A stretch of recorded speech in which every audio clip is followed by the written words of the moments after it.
সুতরাং আমাদের প্রথম কাজ হচ্ছে প্রত্যেকটা মানুষকে বোঝানো যে আজকে যে তোমার মধ্যে আগুন, এই আগুন নেভাবে একমাত্র ইসলাম। কিভাবে?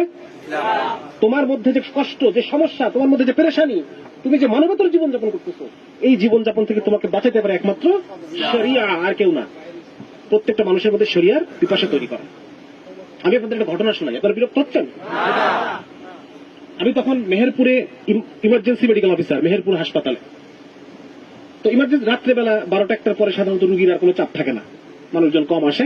ওই সময় অন ডিউটি যারা পুলিশ কনস্টেবল নিচু, ওনারা এসে আমার সাথে, এখানে অনেকে হয়তো আমাদের ইন্টেলিজেন্সের ভাইরাও থাকতে পারেন, অথবা পুলিশের আইন শৃঙ্খলা বাহিনী ভাইরাও থাকতে পারেন, তাদের উদ্দেশ্যে আমি এই কথা বলতে চাই। এই ঘটনাটা শোনেন আপনারা।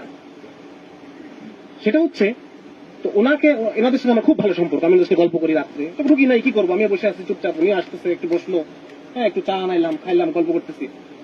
তো ওনারা একজন কনস্টেবল আমাকে একটা ঘটনা শোনাচ্ছে, খুব ভালো করে শুনেন আপনারা। সেটা হচ্ছে, উনি বলতেছেন, স্যার কি করবো বলেন, আমাদের সোর্স পাল্টে হয়, বুঝে গেছে? কোনখানে কোন অপরাধ ঘটতেছে, ওই এলাকায় কোন একটা সোর্স তারা পালে, টাকা দেয়, ওই সোর্স তাকে খবর দেয় যে অমুক জায়গায় এই হচ্ছে, আপনারা আসেন। সে তখন যায়, অপরাধীকে ধরে। বলতেছে আমাদের সোর্স পালতে হয়, কিন্তু সোর্সের পালার জন্য সরকার থেকে যে একটা বাজেট আসে, ওই বাজেটটা আবার ওসি মেরে নেয়। কে মেরে নেয়? ওসি সাহেব ওই বাজেটটা মেরে নেয়।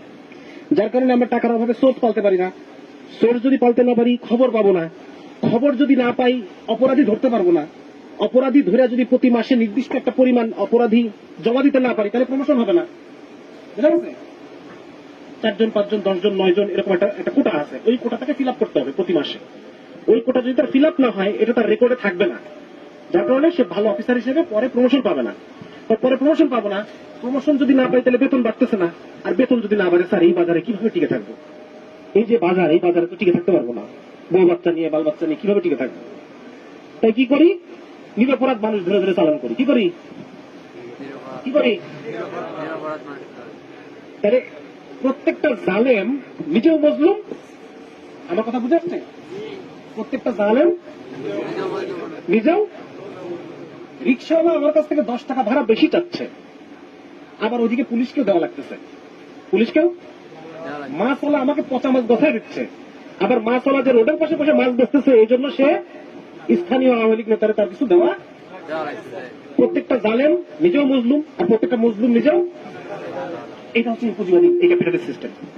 এই ক্যাপিটালিস্ট সিস্টেম প্রত্যেকটা মানুষকে জালেম বানায়, মজলুম বানায়। বুঝে আসছে? তো যার কারণে আমি যেটা বলতে চাচ্ছি যে, এই দেখেন, এই পুলিশ অফিসারটার কথা আমি বললাম, এই পুলিশ অফিসারটা একই সাথে জালেম, একই সাথে মজলুম।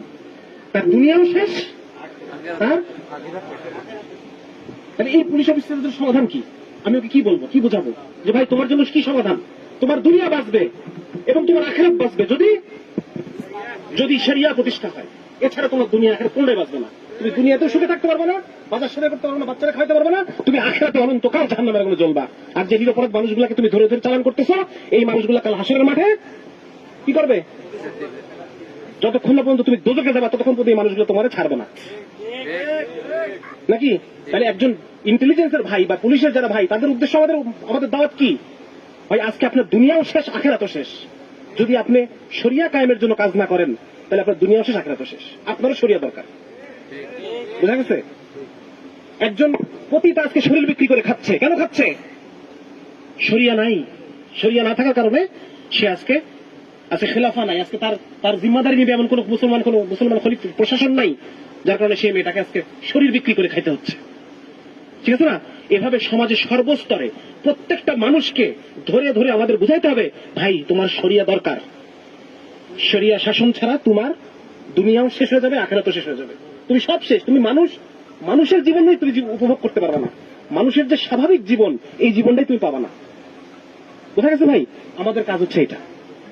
কাজ বুঝে নিছি আমরা, হ্যাঁ? এইটা হচ্ছে আমাদের কাজ। এখন এটা আপনি কাকে কিভাবে বোঝাবেন?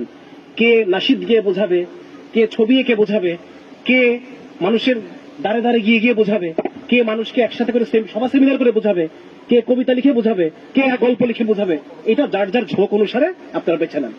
আপনারা নিজেদের যার যার দক্ষতা, যার যার আগ্রহ অনুসারে আপনারা কাজ বেছে নেন।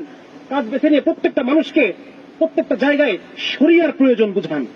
তার মধ্যে শরিয়ার পিপাসা তৈরি করেন, এটুকুই আমাদের কাজ। হামজা রাদিয়াল্লাহু তাআলা সবকিছু দেখে যেতে পারে নাই, তারপরে কি হামজা রাদিয়াল্লাহু তাআলা কি ব্যর্থ? হ্যাঁ, আমাদের সবকিছু দেখা জরুরি না, কিন্তু আমরা এমন একটা মানুষের মধ্যে দাওয়াতের মাধ্যমে মানুষের মধ্যে এমন একটা অন্তরের অবস্থা তৈরি করব যে মানুষ শরিয়ার জন্য পাগল থাকবে। তার সমস্ত সমস্যার সমাধান হিসেবে সে শুধু অমুক গিয়ে তমুক আসলে সমাধান হবে এটা না, বরং সে বুঝবে যদি একমাত্র শরিয়া প্রতিষ্ঠা হয় তাহলে পরে আমার সমস্যার সমাধান হবে, এছাড়া আর কোনো ভাবেই এই সমস্যার সমাধান নাই। বুঝতে ভাই?